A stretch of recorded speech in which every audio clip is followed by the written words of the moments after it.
Karinį žvalgybos vadovą keičia ir dar tokiu būdu. Kodėl? Grėsmė tame, kad gali valdyti informaciją karinę, kontražvalgybinę. Ir tenais pažymų įvairiausių slaptų yra. Kol nepatikrins informacijos, procesas užtruks. Reikia vadovą pakeisti. Medicina, lazeriai, dronai yra tos sritys, kur mes pakankamai stiprus ir į tą pramonę mes manau, kad tikrai nemažai investuosim. Ar čia nesusiję irgi su tuo?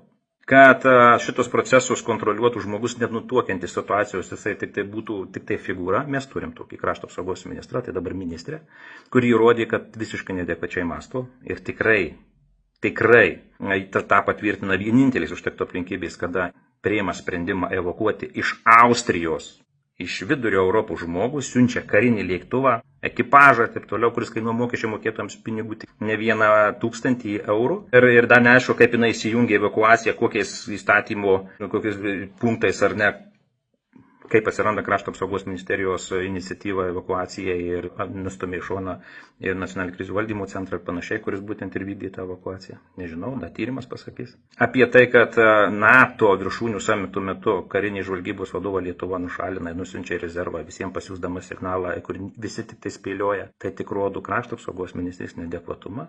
O toks žmogus tikrai reikalingas tiem procesams, kurie ateina, apie kuriuos dabar šneku. Aš nieko kito nematau, kaip ruošiamas arba daromas sisteminis valymas kariuomenė.